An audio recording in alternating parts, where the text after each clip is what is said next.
ბალტიის ქვეყნები ლიტვა, ლიეტუვა, ლატვია და ესტონეთი საქართველოს მსგავსად საბჭოთა იმპერიის ტყვეობაში იყვნენ. თუმცა საქართველოსგან განსხვავებით, რომელსაც 1918-1921 წლებში დამოუკიდებლად 3 წელიც არ უარსებია, საბჭოთა ოკუპაციამდე მათ დამოუკიდებლად არსებობა და განვითარება მთელი 20 წლის განმავლობაში მოახერხეს. 1918-დან 1940 წლამდე. ლიტვა, ლატვია და ესტონეთი საბჭოთა კავშირში მას შემდეგ მოხვდნენ, რაც ჰიტლერმა და სტალინმა 1939 წლის 23 აგვისტოს ევროპა გავლენის სფეროებად მოლოტოვ-რიბენტროპის იგივე ჰიტლერ-სტალინის პაქტით გადაინაწილეს. სწორედ ამ პაქტიდან გამომდინარე 1940 წელს საბჭოთა კავშირმა სამივე პატარა ქვეყნის ოკუპაცია მოახდინა. როცა საბჭოთა ტანკები ვილნიუსში, რიგასა და ტალინში შევიდნენ, მოსკოვში ეგონათ, რომ ყველაფერი დამთავრდა და ბალტიის პატარა ქვეყნებს საბჭოთა იმპერია ადვილად შთანთქავდა. თუმცა მოვლენები სულ სხვაგვარად განვითარდა. სამივე ქვეყანაში საბჭოთა ტერორის მანქანამ მასობრივი დეპორტაციები, დახვრეტები და რეპრესიები დაიწყო. ტერორის პასუხად ლიტვაშიც, ლატვიასა და ესტონეთშიც მასობრივი შეიარაღებული წინააღმდეგობის მოძრაობა დაიწყო. 1944 წლის შემდეგ 1950-იან წლების შუა წლებამდე ათეულ ათასობით ლიტველი, ლატვიელი და ესტონელი გლეხი, ფერმერი, სტუდენტი თუ მასწავლებელი ტყეში გავიდა და საბჭოთა ოკუპაციის წინააღმდეგ ფართომასშტაბიანი პარტიზანული მოძრაობა დაიწყო. მხოლოდ ლიტვაში, ლიეტუვაში იარაღი ხელში 30,000-მა ადამიანმა აიღო.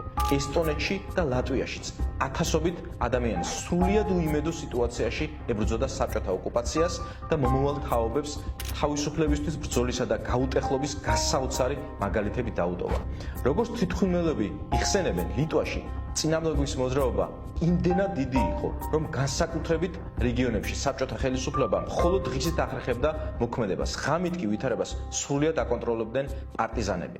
იგივე ტყის ძმები, რომლებიც საბჭოთა ჯარს და ხელისუფლების წარმომადგენლებს დიდ ზიანს აყენებდნენ. ისინი ასევე არ ინდობდნენ კოლაბორანტებს, ადგილობრივებს, ვინც საოკუპაციო რეჟიმს მასობრივ დეპორტაციებსა და რეპრესიებში უწყობდა ხელს. ამ დროს საბჭოთა საოკუპაციო რეჟიმი ბალტიის ქვეყნებში განსაკუთრებით სასტიკი იყო. გულაგში გადაასახლეს დაახლოებით 300,000 ადამიანი. სიკვდილით დასაჯეს ან სხვა რეპრესიების მსხვერპლად 50-დან 60,000-მდე ლიტველი, ლატვიელი და ესტონელი იქცა. ამ ყველაფრის მიუხედავად მოსკოვი ვერა და ვერ აღწევდა მიზანს. პარტიზანული მოძრაობა არ ტყდებოდა. ლიტვაში მოძრაობის გამორჩეული ლიდერი იყო სკოლის მასწავლებელი ადოლფას რამონაუსკასი, ზედმეტსახელად ბანაგასი, რომელმაც ოკუპანტების წინააღმდეგ არაერთი წარმატებული ოპერაცია ჩაატარა. 8 წლის განმავლობაში ბანაგასი ტყის ძმების ერთ-ერთი საკვანძო ლიდერი და საველე მეთაური იყო.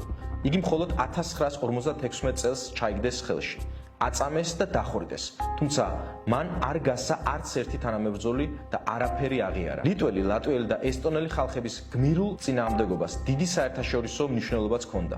სწორედ ამ ბრძოლის და პარტიზანული მოძრაობის დამსახურება იყო ის, რომ თავისუფალი სამყაროს დიდმა ნაწილმა, განსაკუთრებით კი ამერიკის შეერთებულმა შტატებმა, ლიტვის, ლატვიის და ესტონეთის ოკუპაცია არასდროს აღიარა.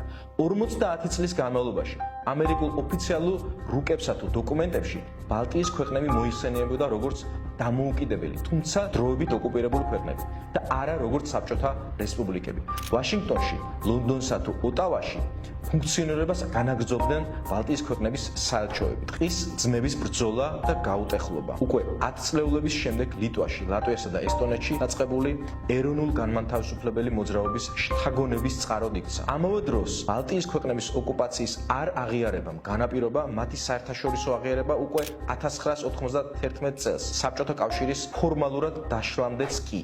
დღეს ლიტვაც, ლატვიაც და ესტონეთიც ნატოს და ევროკავშირის წევრი დემოკრატიული, დაცული და მდიდარი ქვეყნები არიან. ტყის ძმების ანტისაბჭოთა პარტიზანულ მოძრაობას კი სამივე ქვეყნის მე-20 საუკუნის ისტორიაში საკვანძო ადგილი უჭირავს. პარტიზანთა გმირობა სკოლებსა და უნივერსიტეტებში ისწავლება.